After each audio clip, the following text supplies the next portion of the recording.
1 Samuel chapitre 25. Samuel Yambo, Okapatuku Bale, Namitano. Je vais commencer par le 3e verset.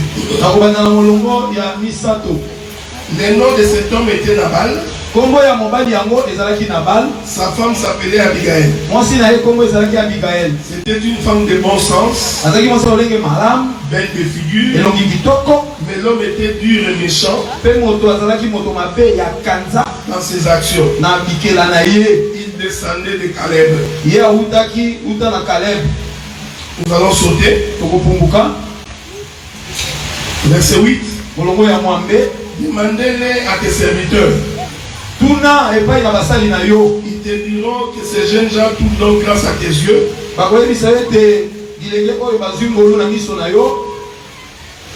Puisque nous venons dans un jour de joie. Donne donc, je t'ai pris à tes serviteurs et à ton fils David ce qui se trouvera sous ta main.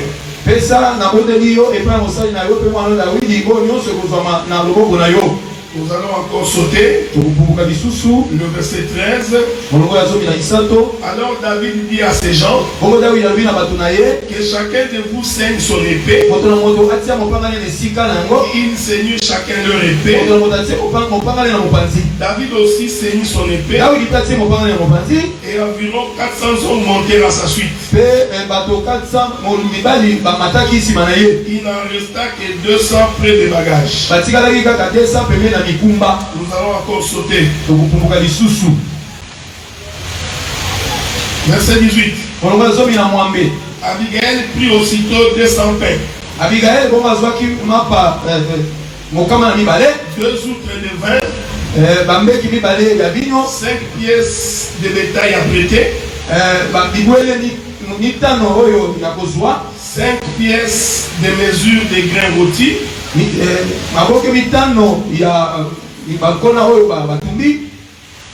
Nous pouvons sauter.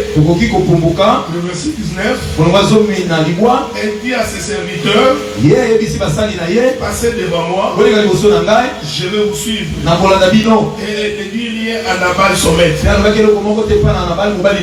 vais répéter ces versets. Elle dit à ses serviteurs, passez devant, je vais vous suivre.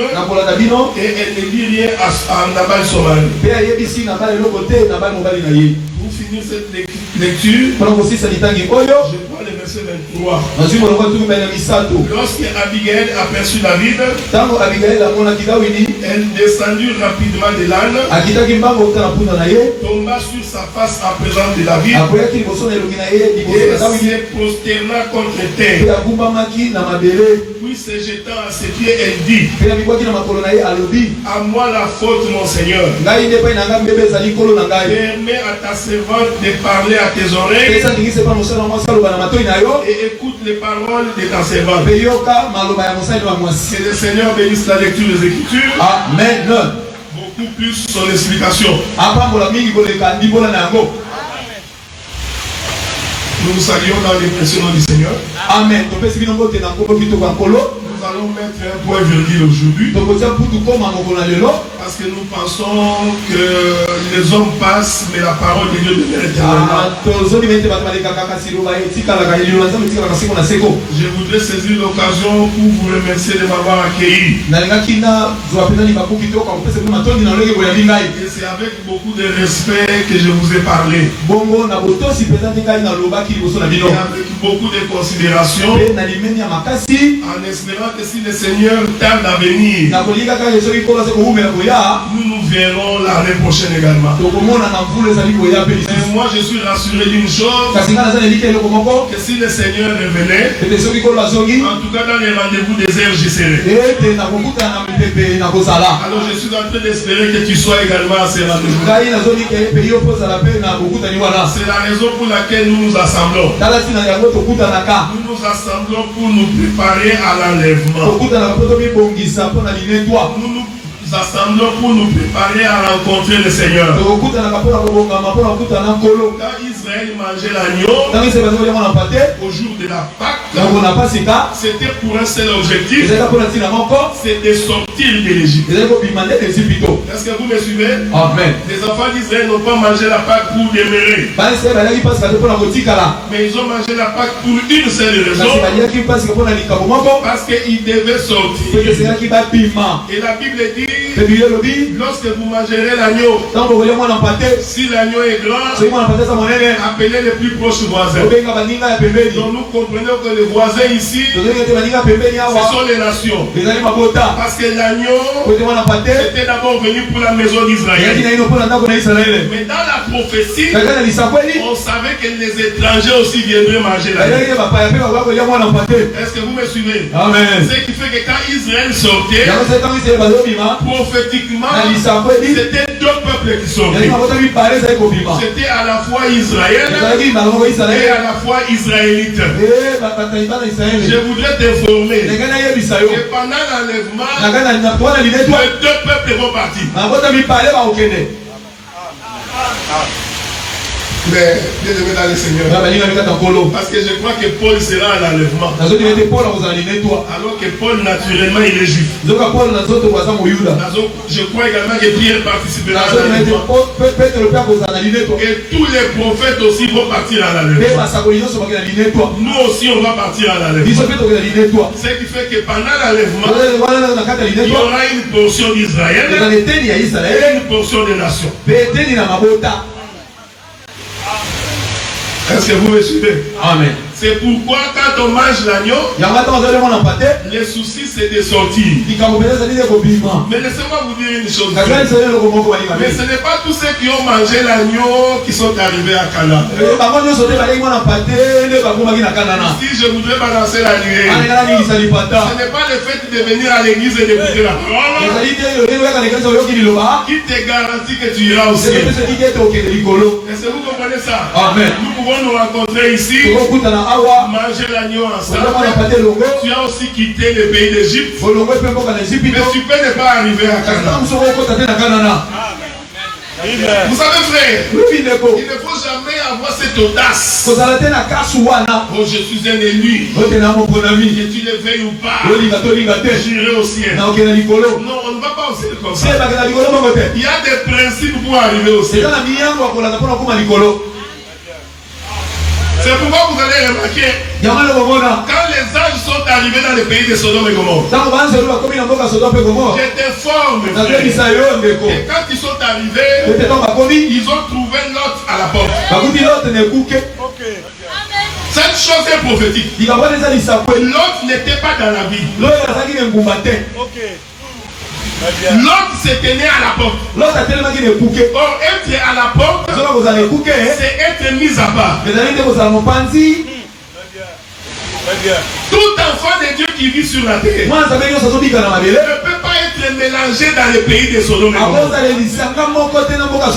C'est pourquoi l'Écriture dit, quand vous entrerez dans le pays, ne vous conformez pas à ce que les gens du pays font. Tant bien même que nous sommes dans le monde, mais nous ne devons pas vivre comme les gens du monde. C'est pourquoi Jésus avait dit, Père, je les laisse dans le monde, mais ils ne sont pas du monde. C'est pourquoi Lot était à la porte.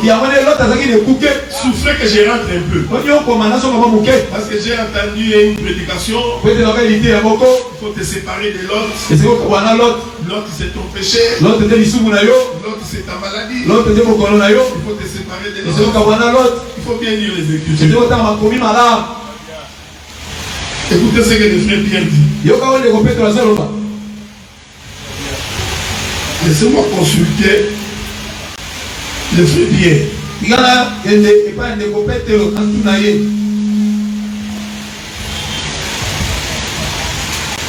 Pierre dit ceci.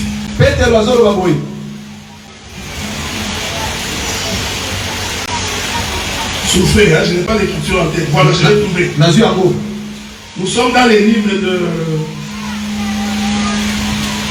de 2 Pierre chapitre 2. Écoutez ce que Pierre dit. S'il a délivré le juste Lot. 2 Pierre chapitre 2 verset 7. 2 Pierre chapitre 2 verset 7. S'il a délivré le juste Lot. Je répète ça. Il a délivré le juste Lot. Profondément attristé de la conduite de ces hommes sans frère dans leur dissolution.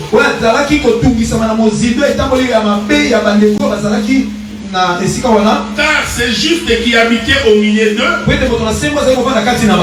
tourmentait journellement son âme jusqu'à cause de ce qu'il voyait. Et entendait de leurs œuvres criminelles. Le frère Pierre confirme que l'autre était injuste. Pendant qu'il vivait dans le pays de Sodome et Gomorrhe, le frère l'autre était injuste. Je vous conduise moyen.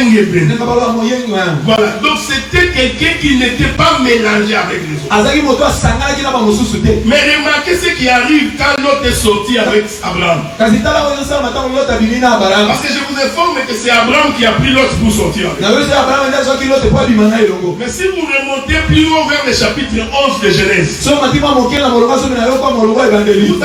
que quand ils sont sortis de Chaldée, c'est le papa d'Abraham, Terah, qui a pris Abraham pour sortir.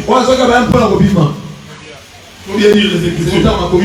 Quand ils sont sortis de Chaldée, c'est Terah, le père d'Abraham, qui a pris Abraham, Lot, et ils se sont déplacés. La Bible dit qu'ils sont arrivés dans le pays de Charan. Quand ils arrivent à Charan, Terah va mourir. C'est à la mort de Terah, c'est alors que Dieu maintenant va parler à Abraham. Il dit maintenant tu vas traverser pour prendre le pays. C'est très important ce que je dis. Mais quand ils sont sortis, c'est Terah le père qui est sorti avec Abraham le fils. Ce mouvement-là, c'est le mouvement de Dieu qui quitte l'éternité avec le fils. Je veux que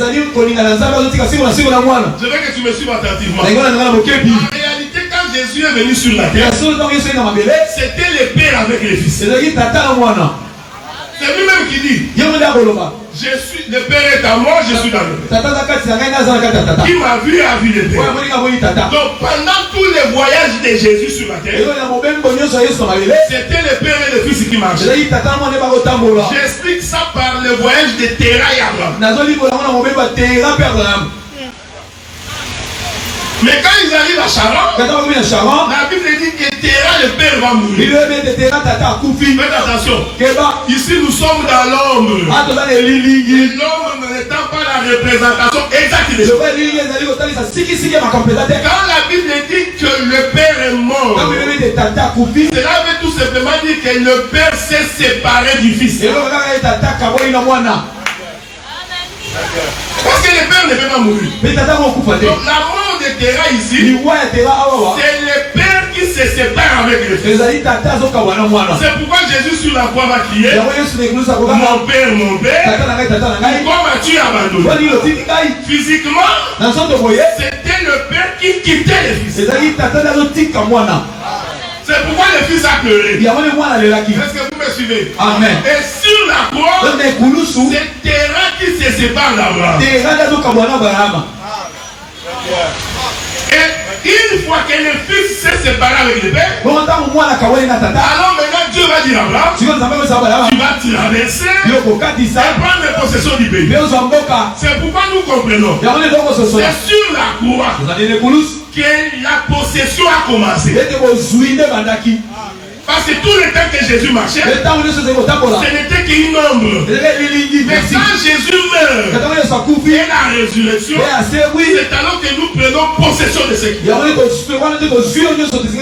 C'est pourquoi Paul dit, si Christ n'était pas mort et ressuscité, alors notre prédication se révèle. Donc nous sommes en possession de ce que Dieu nous a promis. Lorsque Christ est mort et ressuscité, c'est ça Abraham qui traverse. N'oubliez pas que je vous prêche les données. Je vous ai dit que j'ai ma manière de présenter comment on donne. Les gens qui étaient vendredi nous ont bien compris.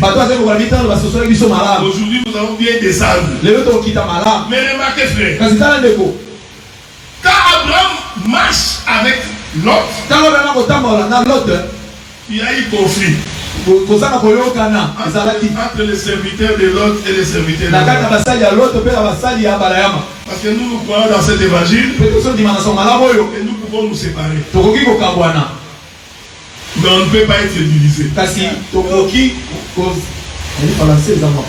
Donc, nous pouvons nous séparer sans être divisé. Parce que la Bible interdit les divisions. Mais la séparation, on peut le faire. Je peux prêcher comme ça. Les enfants naissent.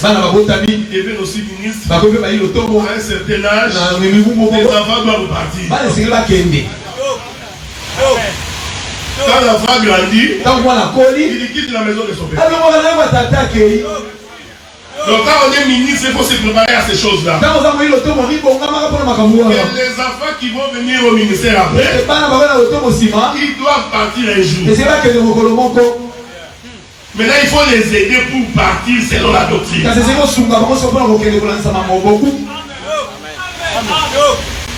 C'est-à-dire, nous allons t'encadrer, t'amener pour que tu puisses bien travailler. Mais ne pas faire la rébellion. Ne viens pas pour faire un coup d'état.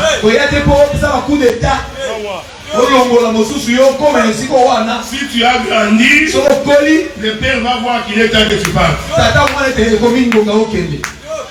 Je vais vous dire une chose. Les ministères, ce n'est pas seulement prêcher. Merci. Celui qui avait prêché que pour qu'on sache que tu es ministre, il faut que tu aies une bonne interprétation de l'écriture. Je dis que ça, ce n'est pas les critères primordiaux. Je vous avais dit vendredi que Aaron, avant de commencer, doit d'abord être lavé. On doit enlever ses vieux vêtements. On lui fait porter les vêtements sacerdotaux. Ensuite, on lui donne la loi pour lire. Donc un ministre, ce n'est pas seulement celui qui interprète bien l'église. C'est aussi celui qui sait vivre avec les gens. Celui qui sait comment parler avec les gens. Il est celui qui a la capacité de fédérer les gens tout autour de lui. Et il doit être un homme patient.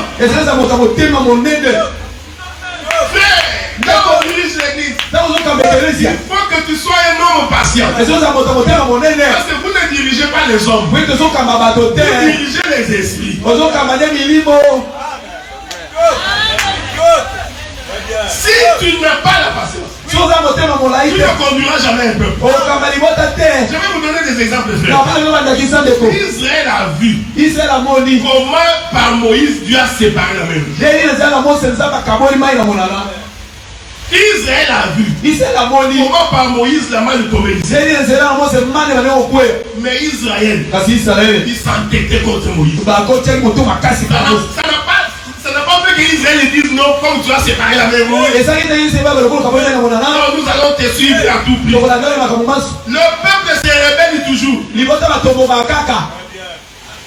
Maintenant, regardez comment Moïse faisait. Moïse dit chaque fois qu'il y avait des troubles, il n'en s'en prenait pas au peuple. Il retournait toujours chez Dieu. Il dit Dieu, c'est toi qui m'as donné ce peuple. Dis-moi comment conduire ces gens. L'erreur de beaucoup de ministres, c'est de croire qu'il faut gronder sur le peuple pour les avoir.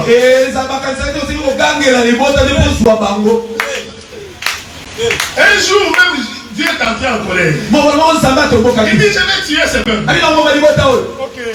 Merci. Si c'était toi, avec toute la colère que tu as, tu si tu vois quelqu'un qui accepte facilement la destruction, comprenez qu'il est inspiré par le diable. Parce que vous ne comprenez pas les douleurs de l'enfantement. Il faut poser la question à la maman. Elle connaît les douleurs de l'enfantement. Et elle sait que l'enfant que j'ai, c'est la chose la plus importante. Mais pour réunir les gens dans une assemblée, ça prend les douleurs de l'enfant. Tu ne peux pas te réveiller un matin parce que tu as une opinion contraire. Tu penses que tu peux détruire tout le monde. Parce que tu ne connais pas les douleurs de l'enfant. Avoir une âme dans l'église. Le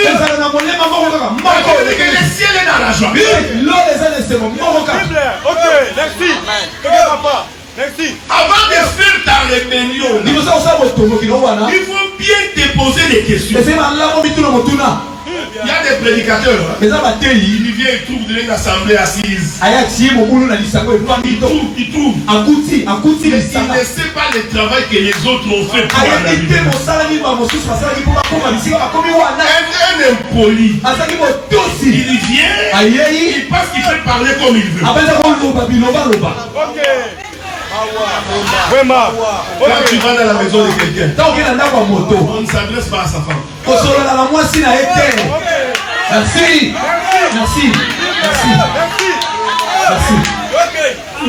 Quand tu es au ministre de la parole et que tu vas prêcher quelque part, si tu sais qu'il y a des points de désaccord avec les ministres en place, tu ne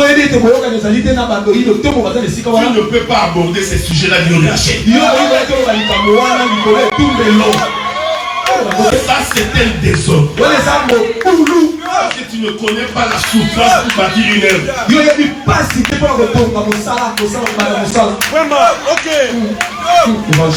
Regardez, frère. Dieu dit, je vais détruire ce peuple. Moïse dit, je préfère que tu me tues que tuer ce peuple. Merci. Parce que Moïse, il savait la souffrance de délivrer un peuple. Et je vous informe, c'est Moïse là qui dit que je préfère que tu me tues que de tuer ce peuple. C'est Moïse là. En réalité, c'est Jésus-Christ. Parce qu'il prophétisait pour dire, je prendrai la place du temps.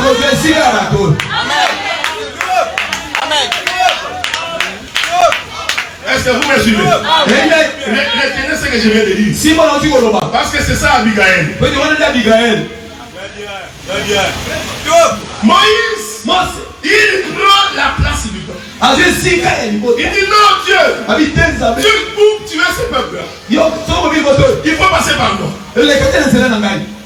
Ce que Moïse disait était une prophétie. Pour dire que le peuple ne mourra pas, mais quelqu'un mourra à sa place.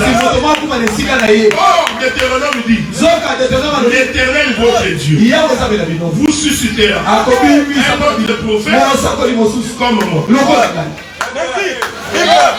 Ici, on ne répète pas. On va aller voir comment était Moïse. La Bible dit ceci. Moïse est mort à l'âge de 120 ans. Je t'informe que Jésus aussi doit mourir à 120 ans. Tu vas voir ça. La vie de Moïse était 120 ans, mais c'était 40 ans dans la maison de Pharaon. 40 ans chez Jétro, 40 ans dans la marche du désert. Est-ce que vous me suivez? Donc Moïse, c'était 40 3 fois. Est-ce que vous retenez ce que j'ai dit? Donc Moïse, c'était 40, puis 3 fois. Je n'ai pas le temps d'expliquer le règne de David. Parce que David a régné pendant 40 ans. Donc, le chiffre 40, c'est Judas. Mais ce Judas-là, il est pris 3 fois. Le chiffre 3, c'est Lévi. Je rentre dans le désert. Pendant que Moïse paissait le troupeau de son beau-père, il voit un buisson ardent. En réalité, qu'est-ce que Moïse avait vu?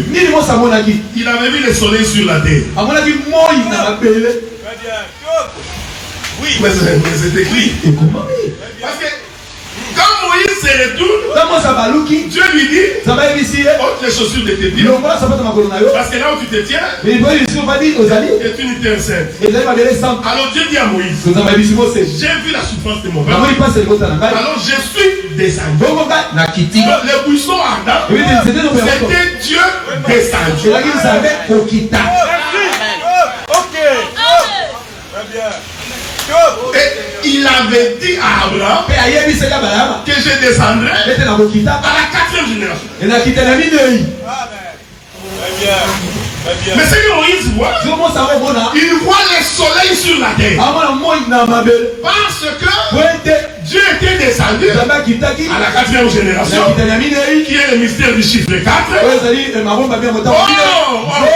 Le soleil a été créé le 4e jour. Donc ce que nous voyons sur la terre, c'est le soleil qui est descendu. Mais il a porté un corps qu'on appelle le buisson. Merci. Est-ce que vous me suivez? Amen. Balançons encore la nuée. En fait, les buissons ardents, c'était Dieu dans un tabernacle. Oui, ça je voudrais expliquer Moïse. Il dit Moïse, je vais t'envoyer pour délivrer le peuple. Oh, vous savez, celui qui délivre le peuple, c'est toujours Judas. La délivrance est entre les mains de Judas. Judas tue un jeune lion. Le bâton de commandement ne quittera pas d'entre ses pieds jusqu'à ce qu'il vienne le Shiloh. Donc le Shiloh vient pour délivrer le peuple. Mais le bâton de commandement doit se trouver entre les pieds de Judas. Merci. Est-ce que vous me suivez? Amen. Je vais répéter ça. Le bâton du commandement n'est pas dans la bouche de Judas. Il est entre les pieds de Judas. Donc les pieds de Judas, c'est ça la bouche. Ok. Parce qu'on commande par la bouche. Est-ce que vous me suivez? Suis-moi attentivement. On commande par la bouche. La parole vient par la bouche. Mais la prophétie dit que le bâton du commandement ne quittera pas entre les pieds de Judas jusqu'à ce que vienne le Shiloh. En d'autres termes, du temps de Judas, la bouche descendra sur la terre.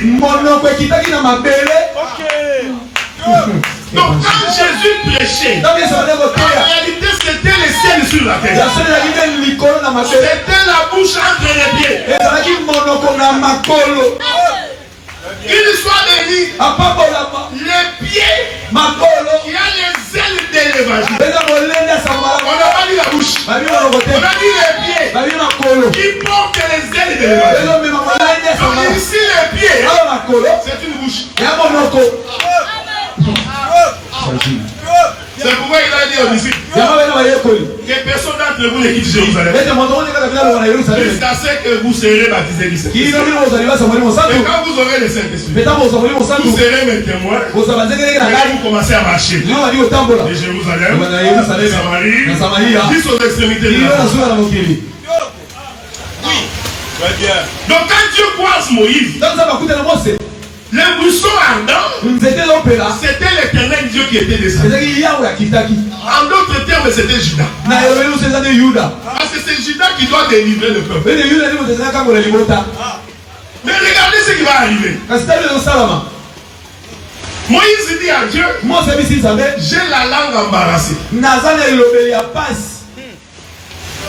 Je voudrais vous informer que Moïse ne bégayait pas physiquement. Je m'excuse, mais physiquement Moïse n'était pas du genre. Non. Ça c'est vraiment mal interprété. En tout cas, Moïse dit tout simplement qu'il avait un langage embarrassé. On va lire une écriture.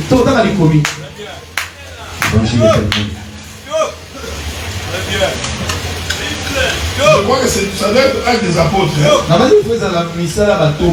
Où il est écrit que Moïse était puissant en parole et en acte. Je cherche ça.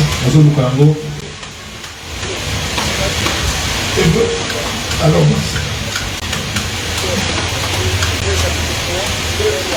Hébreux 3. Alors,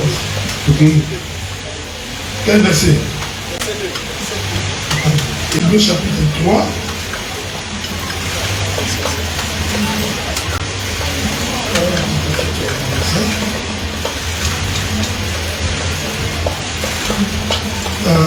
La Bible dit ceci. Non, je crois que ça doit être verset 5. Hein? Bon, regardez, la Bible dit ceci. Je vais commencer par le verset 2. Jésus qui était fidèle à celui qui l'a établi, comme le fit Moïse dans toute sa maison. Est-ce que vous me suivez? Amen. Ici, le frère Paul, moi je crois que c'est Paul qui a écrit le livre de il compare Jésus à Moïse. Parce que Moïse avait dit que l'Éternel vous suscitera un prophète comme moi. Il dit, comme le fut Moïse dans toute sa maison. Il a été jugé digne d'une gloire d'autant supérieure à celle de Moïse. C'est lui qui a construit une maison à plus d'honneur que la maison elle-même. Le verset 5. Pour Moïse, il a été fidèle dans toute la maison de Dieu, comme serviteur, pour rendre témoignage à ceux qui devaient être annoncés. Non, ce que je cherchais dans Actes des Apôtres. Soufflez.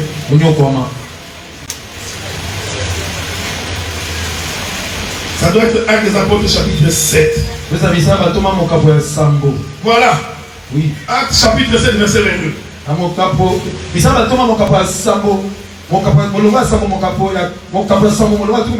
La Bible dit ceci. Moïse fut instruit dans toute la sagesse des Égyptiens. Il était puissant en parole et en œuvre. Donc Moïse parlait avec puissance. Naturellement Moïse ne bégayait pas. C'est Acte 2, 7, 22 qui le dit. C'était un homme puissant en parole. C'est-à-dire que quand Moïse parlait, vous entendez la parole qui sort de sa bouche. Mais quand Moïse dit que j'ai le langage embarrassé, Moïse voulait tout simplement dire, je parlerai en parabole. Merci. Le langage embarrassé de Moïse, cela expliquait le parler en parabole de Jésus. C'est pourquoi, dès qu'il a dit ça à Dieu, que moi j'ai un langage embarrassé, alors Dieu lui dit, je t'envoie l'interprète. Il dit, tu vois ton frère. Oui. Il va te servir d'interprète. Nous comprenons que Moïse ne bégayait pas. Ça c'est une prédication des branhamistes. C'est écrit dans les brochures que Moïse bégayait. Non. Le langage embarrassé de Moïse, c'était son langage langage parabolique. Sa naissance est parabolique. Sa vie est parabolique. Les miracles qu'il faisait parabolique. C'est pourquoi Jésus dit à ce peuple, je parlerai qu'en parabole. C'était ça Moïse. Ok, merci. Il ne faut pas aller dire que Moïse bénit. Mais Dieu dit, puisque ton langage est embarrassé et que le peuple ne peut pas saisir, maintenant je vais t'envoyer Aaron pour qu'il te serve d'interprète. Est-ce que vous me suivez? C'est pourquoi Jésus dit aux disciples, il est avantageux que le Saint-Esprit vienne. Parce que le Saint-Esprit vous enseignera réellement ce que je vous ai dit en parabole. Écoutez, tout ce que Jésus faisait, toute la prédication de Jésus avant sa mort n'était que parabole. Mais il a guéri les malades. Parabole.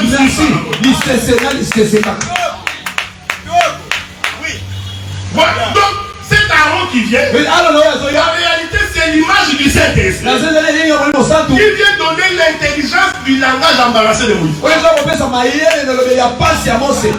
Aaron, il est de la tribu de Lévi. Aaron, c'est le chiffre 3. Ce jour-là, il y avait deux chiffres. Il y avait Moïse qui partait délivrer. Ici, Moïse et Juda. Deutéronome 33. C'est Moïse là qui était roi en Israël. C'est Moïse qui va en Égypte là. En réalité, c'est Juda. Aaron, c'est Lévi. La délivrance du peuple passe par ces deux choses. Aaron et Juda. Quand vous aurez le temps, je vais lever le panneau. Oui. Allez lire Matthieu, Marc, Luc et Jean. Lisez la résurrection de Jésus. Passez-moi lire comment les quatre ici racontent la résurrection de Jésus. Tu verras qu'il y en a deux qui disent ceci. Jésus est ressuscité le troisième jour. Il y en a deux qui disent ceci. Après 3 jours, Jésus est ressuscité. C'est pas pour rien. Oui, vraiment. Parce qu'il y en a deux qui ont vu dans la résurrection de Jésus. Lévi. Il y en a deux qui ont vu dans la résurrection de Jésus. Judas. Merci. C'est pourquoi quand ils sont arrivés en Égypte, je vous donne une information.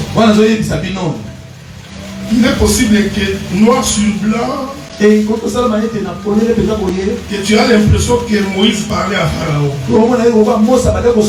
Pharaon. C'est possible. Mais la plupart des écritures que j'ai lues, je me suis rendu compte que Moïse ne s'adressait pas à Pharaon. Quand il s'agissait d'exécuter l'ordre,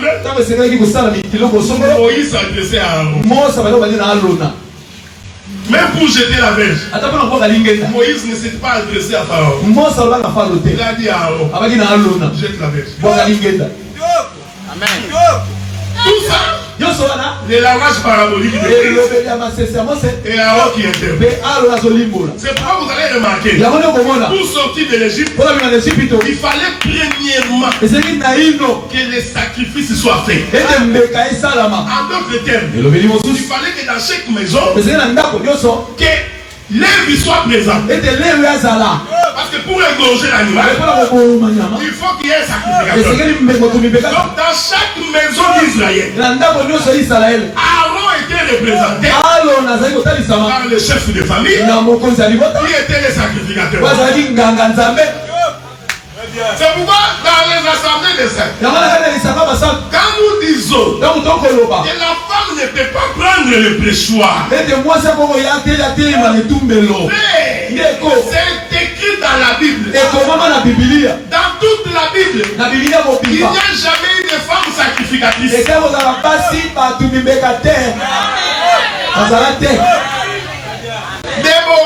Déborah. Oui. Elle est prophétesse. Nous disons Amen. La sœur peut prophétiser. Mais égorger l'animal. Aucune femme.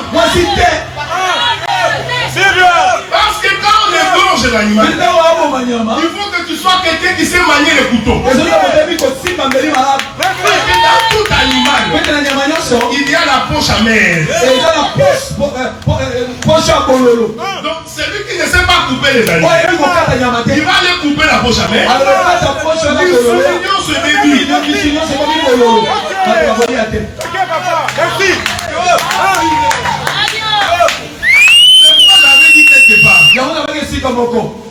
Vous savez, Dieu ne peut pas se contredire. Jésus aimait Marie. Même Marie de Magdala. Il les aimait beaucoup. Même la mère de Jésus. Même sur la croix, la femme là était là. Mais remarquez, la dernière Pâque avant sa mort. Parce que je crois que Jésus a fêté plusieurs Pâques. Mais la Bible fait mention de la dernière Pâque. La Pâque avant sa mort. Cette Pâque-là, aucune femme n'a célébré ça avec le Seigneur. Cette Pâque-là avant sa mort, elle est prophétique. Ce n'est pas pour rien que Marie n'était pas là. Magdala n'était pas là. La Bible dit Jésus était nuit et le 12. Merci. Ok. Et c'est la seule Pâque que Jésus va lever le Père. En réalité, ils étaient sur la table en train de manger. Est-ce que vous me suivez, frère? Les disciples étaient en train de manger le Père. Ce n'était pas un pain spécial que Jésus avait levé, non. C'était le pain qu'ils étaient sur la table. En d'autres termes, le temps qu'ils mangeaient le pain là, ce temps-là, c'était un temps de prophète. Jusqu'à ce que Jésus va récupérer un pain, il va le lever. Il sépare ses pains des autres pains. Est-ce que vous me suivez? Quand Jésus lève le pain, il vient de mettre fin à la loi. Le pain que nous mangions avant là, c'était les prophètes, la loi et les psaumes. Mais ces pains, en réalité, parlent de moi. Il prend donc le pain parmi les pains, il les lève. Merci. Ensuite il parle. Il dit voici ce pain que vous voyez. C'est mon corps.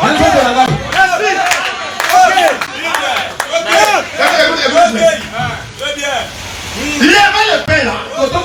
J'ai informé que c'était Golgotha. Parce que dès qu'il a levé, tous les regards regardaient ce pain.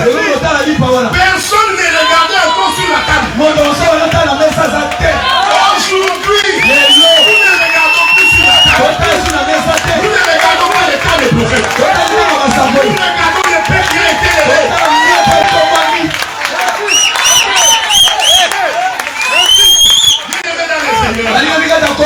Ton regard doit tourner vers Jésus. Et ta préoccupation doit tourner vers Jésus. Parce qu'il est le pain qu'on a levé. Amen. Il lève le pain. Il est rond. C'est ce que j'ai dit Golgotha. Parce qu'à Golgotha, le pain est mort. Parce que rompre le pain, c'est en réalité la mort du pain. Dans l'évangile éternel, nous mangeons le pain rompu. Donc une écriture qui n'est pas interprétée est un pain entier. Nous ne mange pas.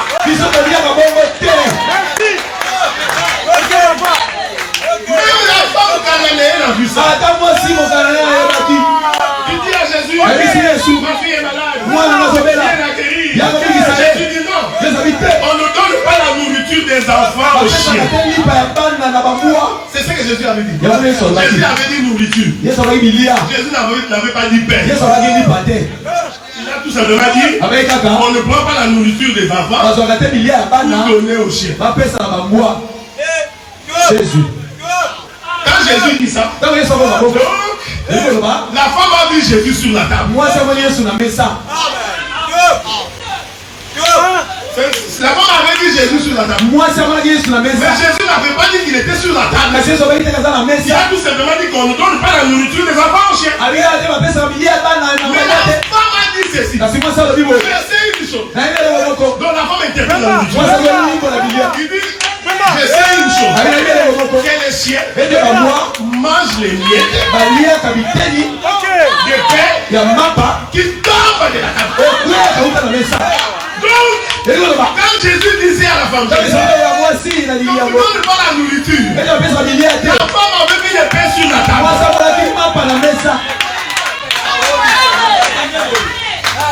Donc il a vu Jésus assis sur la table, en train de manger avec les enfants.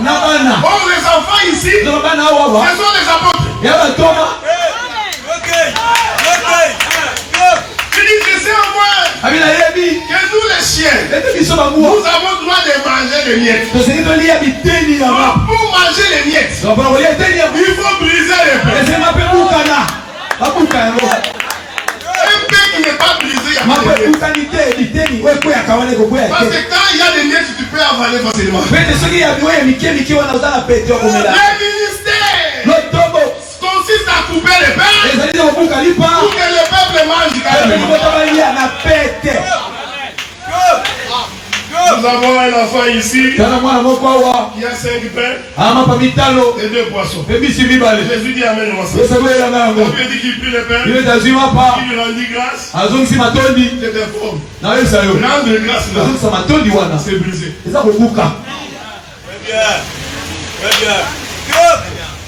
Pour rendre grâce ici, il faut lire les textes.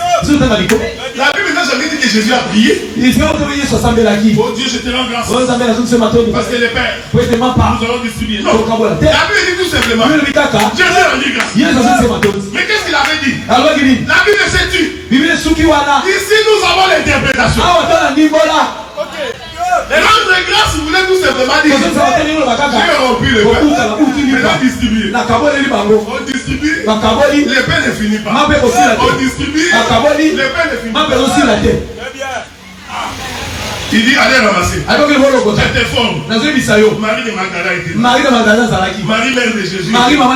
Mais quand il a été question de ramasser le pain, ce sont les 12.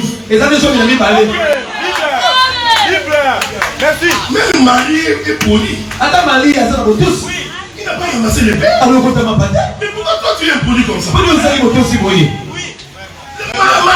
Marie qui a porté Jésus dans son ventre 9 mois. Lui n'a pas ramassé les pains. Toi, né en 1900, tu viens ramasser les pains. Dans chaque maison d'Israël, Aaron a commencé par sacrifier. Je voudrais exhorter, avant que l'Éternel te délivre, avant que l'Éternel intervienne toute ta cause, il faut d'abord que l'œuvre de la croix soit identifiée dans ta maison. La vie, la marche d'un chrétien doit d'abord commencer par l'agneau sacrifié. Nous nous identifions à l'œuvre de la croix. On sait que nous mourrons au péché pour commencer une nouveauté de vie. Dieu ne pouvait pas délivrer Israël si premièrement il n'y a pas l'expiation du péché. Donc toute prière de délivrance pour quelqu'un qui ne s'est pas encore converti, nous croyons que ce n'est pas de Dieu. Très bien, oui. Dès qu'ils ont fini de manger, Aaron se retire. maintenant Moïse passe. Parce que c'est lui le lion. C'est lui Juda. Qui va commencer la marche. Est-ce que vous remarquez? Amen. Donc Israël est sorti de l'Égypte avec Juda et avec Lévi. C'est pourquoi Hébreu dit considérez ce Melchisedec. À qui Abraham donnait la dîme de Dieu. C'est Melchisedec était roi de Salem. Donc c'est Melchisedec était Juda. Oui. Est-ce que vous me suivez? Amen. Oui. Virgule. Comment? Sacrificateur du Dieu vivant. Donc Melchisedec était à la fois le chiffre 4. Le roi. Il était aussi le chiffre 3. Parce qu'il est sacrificateur. Oui. Donc Melchisedec lui-même, il était 4. Oh, je vous avais dit que Moïse, son âge était de 120 ans. Il faisait à 40. Qui fait le chiffre 12.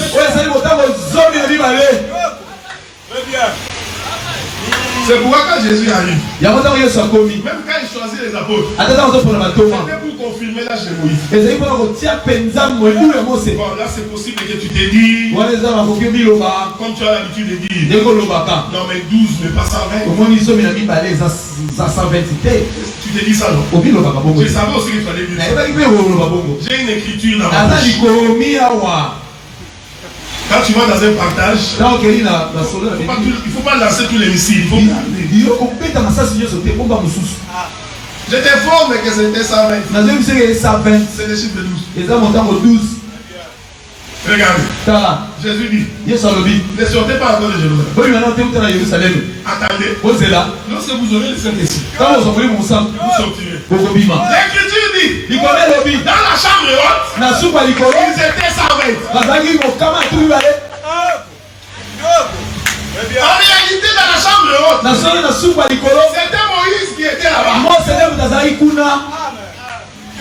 Parce que les 120 apôtres et disciples qui étaient là-bas représentaient l'âge de Moïse. Comme Moïse a dit, Dieu vous suscitera un prophète qui va mourir. Celui qui ne l'écoutera pas sera retranché. Oh, Psaume dit ceci. Que l'onction n'est que sur la tête d'Aaron. Dieu n'a jamais répandu son onction sur la tête de quelqu'un. J'ai toujours dit à des gens, Dieu n'a jamais donné le Saint-Esprit à des hommes.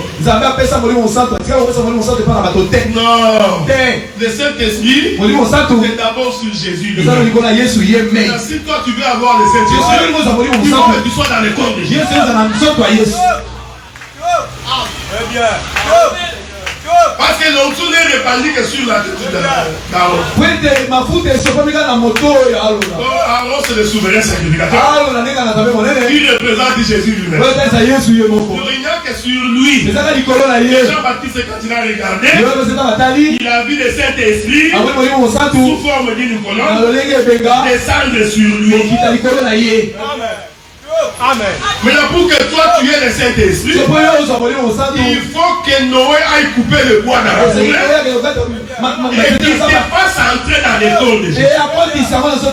Donc quelqu'un qui n'est pas à Jésus ne peut pas avoir le Saint-Esprit. Oui. Non, j'ai vu quelqu'un qui parle de langue, mais un païen. Et tu dis que c'est le Saint-Esprit. Ça, c'est un Saint-Esprit de Katakokombe. Et quand l'Esprit descend, il descend sur la tête des 120. Mais regardez frère, comment Dieu est merveilleux. Vous expliquez que 120 c'est 12. Quand ils sont sortis pour prêcher, la Bible dit Pierre et les 11. Oh, Pierre et les 11 font 12. Font 12 ici. C'est la dîme des 120. Donc les jours de la Pentecôte, c'était la dîme qui avait prêché.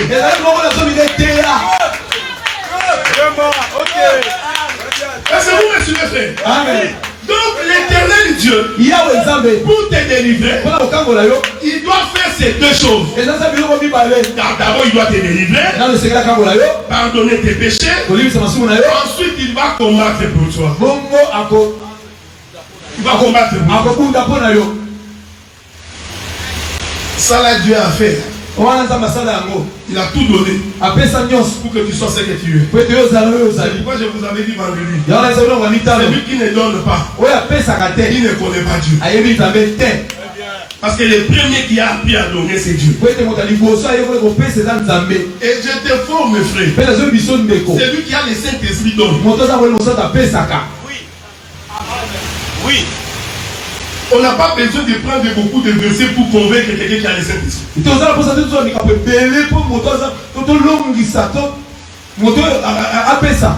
te dis même que le salut doit passer par les données. Les textes que nous avons lus, David a envoyé les messages auprès de Nabal. Dites à Nabal de me fournir à manger. Nabal refuse. Est-ce que vous me suivez? Amen. L'information tombe dans les oreilles d'Abigail. Parce qu'Abigail c'était la femme de Nabal. L'écriture dit Abigail saute. Parce que David était en colère et il venait pour tuer la maison de Nabal. Je vais répéter les textes, frère. Quand je vais interpréter que tu ne puisses pas échapper. David était en colère parce que Nabal n'a pas obéi à sa voix. Mais bien aimé dans le Seigneur, c'était les biens de Nabal. Les biens. C'était sa maison. Il pouvait refuser des donner. Mais pourquoi ça va énerver David? Donc nous comprenons que ce que David faisait, ce n'était pas un problème des biens de Nabal. Je t'informe, le refus de Nabal, en réalité c'était la désobéissance à la parole de David. Ici David représente Dieu et la maison de Nabal représente le monde. Mais dans le monde, il y avait Abigail.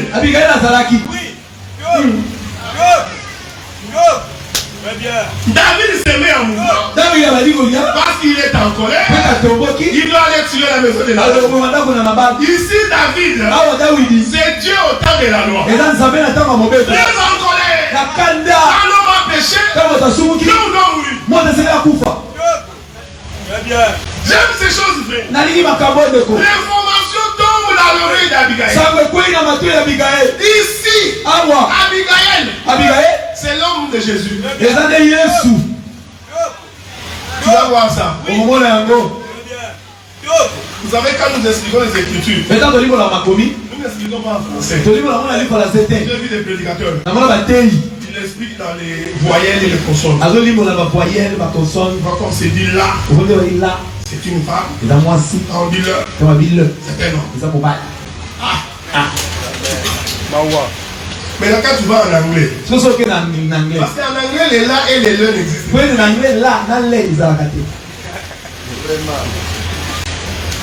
Voilà, tu es bloqué. J'ai toujours dit que la parole de Dieu se trouve dans la pensée de l'Écriture.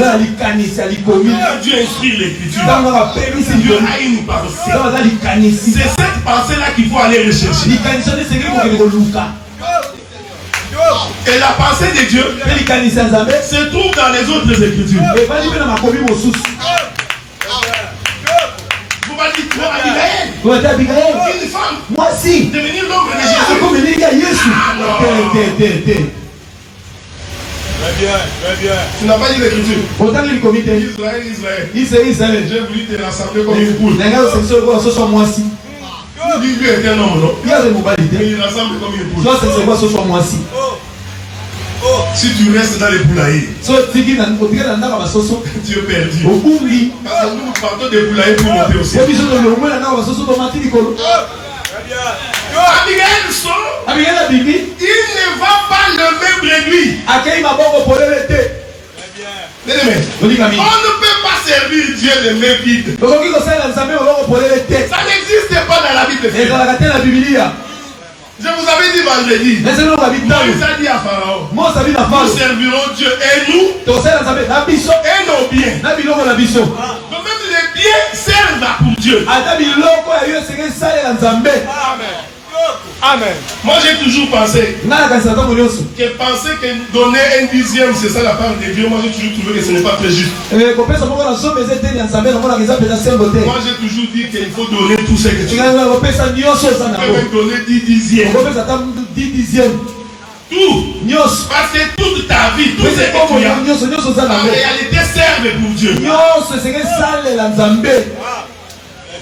Merci. Abigail récupère la nourriture. Cette chose est prophétique. Mais regardez Abigail. Avant de partir, il envoie ses serviteurs. Donc Abigail avait des serviteurs. Donc les serviteurs ont précédé Abigail. Tout ça, c'est le mouvement de Jésus. Jésus avant de venir, il envoie d'abord les prophètes. Ici les serviteurs d'Abigail représentent le prophète. Je vais toucher une chose dans l'homme. Dieu va créer Adam. Il dit créons l'homme à notre image. Selon notre propre exemple. Donc l'homme était l'ombre de Dieu. Est-ce que vous voyez? C'est Dieu qui dit ça. Donc Adam était l'ombre de Dieu. Or, naturellement, l'ombre ne peut pas bouger par elle-même. Non, ça n'existe pas. Si tu vois l'ombre en train de bouger, c'est qu'il y a une réalité qui bouge. Comme Adam est l'ombre de Dieu. Donc tout ce qu'Adam fait, en réalité c'est Dieu qui le fait. Merci. Ok. Merci. Adam donne le nom aux animaux. Ce n'est pas Adam. Merci Dieu. Merci. Adam est frappé d'un profond sommeil. Ce n'est pas Adam, c'est Dieu. Oui. On retire la côte chez Adam. Ce n'est pas Adam, c'est Dieu. Adam se réveille, il voit une femme. L'os de mes os, chair de ma chair. Ce n'est pas Adam, c'est Dieu. C'est vrai quand tu prêches Adam, il faut faire très attention. Très bien. Merci. Mais vous allez remarquer une chose. L'ombre précède toujours la réalité. Toujours. Adam a été manifesté en premier. Jusqu'à ce que Dieu lui-même est venu. Donc l'ombre précède toujours le vrai. Ici, tu ne peux pas me contredire que Adam représente les prophètes. Parce qu'il est l'ombre de celui qui fait. Oui. Mais remarquez, l'Éternel vient croiser Abraham au chêne de Mamré. J'ai fini dans 5 minutes. Je suis en train de descendre. Il fait chaud. La Bible dit qu'il a rencontré Abraham à la chaleur du jour. La chaleur du jour, c'est midi. On va faire un peu de la géographie. Parce que Dieu aussi est géographe. Quand le soleil se lève, il dégage, il dit non. Le soleil va faire sa course. Tu peux le voir si tu sors sous le soleil. Si tu te mets comme ça à 6 heures et que le soleil s'est levé, tu verras ton ombre. Mais tu vas voir une chose qui va se passer. Plus le soleil va avancer, plus ton ombre vient sur toi. Est-ce que vous suivez ce que je dis? Plus le soleil s'approche, plus l'ombre vient plus près de toi. Et quand le soleil arrive à midi, l'ombre et la réalité vont être sur la même longueur. C'est-à-dire l'ombre et la réalité vont se confondre. C'est ce que Jésus disait. Moi et le Père, nous sommes un. En réalité, c'était le soleil sur le corps. L'ombre et la réalité étaient ensemble. Est-ce que vous suivez ce que je dis? Quand Jésus marchait sur la terre, c'était le Père et le Fils. Parce que Adam, comme l'ombre de Dieu, Genèse dit qu'il est le Fils de Dieu. Maintenant, quand Dieu croise Abraham à midi, il dit à Abraham, l'an prochain, à la même époque, quelle est cette époque? L'époque où l'ombre et la réalité vont être ensemble. Est-ce que vous me suivez? Parce que l'an prochain, Sarah n'a pas eu d'enfant. Ça a pris plusieurs années. Mais Dieu avait dit l'an prochain. Donc Dieu a son langage. Il dit à la même époque. Quelle est cette époque? Pour comprendre ça, il faut consulter pourquoi Dieu a créé les luminaires. Parce que la Bible dit Dieu a créé les luminaires pour marquer les époques, les années, pour que nous comprenions. Donc l'époque où Dieu disait que Sarah, ta femme, aura un fils, c'est l'époque où le père et le fils seront ensemble.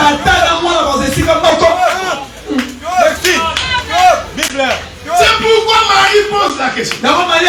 Moi qui suis une vierge, comment tomberai-je enceinte? L'ange éternel, il reprend ce que Dieu avait dit à Abraham. Il dit l'ombre du Tout-Puissant. Pardon, le Tout-Puissant lui-même sera là. Mais l'ombre de sa personne va découvrir. C'est pourquoi l'enfant qui naîtra de toi sera appelé fils de Dieu. Merci. L'ombre précède la réalité. Quand Abigail a envoyé les serviteurs, les serviteurs étaient l'ombre d'Abigail. Est-ce que vous me suivez? Les serviteurs étaient l'ombre d'Abigail. Ils annonçaient qu'Abigail allait venir. Et si nous disons que les serviteurs, ce sont les prophètes, jusqu'à ce qu'Abigail elle-même s'est présentée. Ce que je voudrais te dire, frère, pour que la maison de Nabal ne soit pas détruite, il a fallu qu'Abigail puisse donner le présent à David. Les saluts passe par les dons. Quel est ce don qu'Abigail a donné? En réalité, ces dons-là, c'était Abigail lui-même. C'est pourquoi l'Écriture dit sachez que vous avez auprès du Père un intercesseur, Jésus-Christ le juste, qui intercède à votre faveur.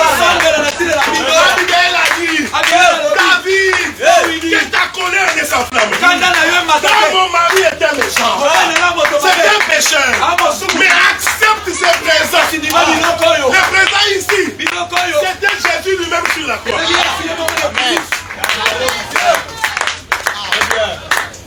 Que le Seigneur vous bénisse. Que le Seigneur vous bénisse. Quand on sert le Seigneur, on doit servir Dieu avec ses biens. On doit servir Dieu avec ce qu'on a. Vous savez, c'est parce qu'on n'a pas beaucoup de temps. Parce que même bénir vos serviteurs, c'est un droit de l'Éternel. Et derrière ça, il y a une bénédiction. Vous savez, des fois, ça devient gênant. Il faut que nous parlions pour nous-mêmes. Parce que dès que nous parlons, les gens pensent que nous parlons parce que nous voulons avoir l'argent. Je voudrais vous rassurer que moi je m'en vais. Donc ce que je vous prêche ici, ce n'est pas pour que vous me donniez l'argent. C'est parce que moi je crois que le salut passe par le fait de donner. Dieu ne peut pas changer. Pour te sauver, il a donné. Abigail aussi a compris. Pour que la colère de David s'apaise, il faut que je donne. Amen. Je vous avais dit que ce que Abigail avait donné, c'était Abigail lui-même. Parce que David a d'abord pris les biens. Je vais balancer encore la nuée. Vous savez, frère, les biens que David prend là, c'est aussi les prophètes. Mais remarquez, plus tard, David va prendre la décision d'aller épouser Abigail. Pourquoi a-t-il épousé Abigail? À cause de ce qu'Abigail avait donné. Est-ce que vous voyez ça, frère? Donc, ce qu'Abigail donnait, en réalité, c'était Abigail. Et pourquoi plus tard, David vient, il va épouser Abigail. Heureux vous êtes, bien-aimés dans le Seigneur. Parce que l'Éternel vous a choisi. Il vous a tiré du monde. Il vous a amené à la sainteté. Que le Seigneur vous bénisse. Que le Seigneur vous bénisse. J'ai fini mon intervention. Je voudrais d'abord remercier tous les serviteurs qui m'ont accordé la chair pour parler. Parce que beaucoup de gens n'aiment pas me donner la chair. Et moi j'ai un franc parler. Donc des fois des gens ont peur, si on lui donne la chair, il va bombarder tout le monde. Mais moi j'ai le respect de la femme d'autrui. Je me suis levé ici seulement pour vous présenter la personne de Jésus. Il n'a été besoin que vous me connaissiez. Mon intervention, c'est ça ma présentation. Maintenant, regardez, frère. Il est possible que dans mes propos, que je vous ai offensé. Mais je ne vous ai pas visé. Alors je t'ai pris de mes pardons. Je ne voudrais pas qu'en partant, que tu puisses murmurer après moi. Le frère là m'avait insulté. Je n'ai insulté personne parce que ça n'a pas été dans mes intentions.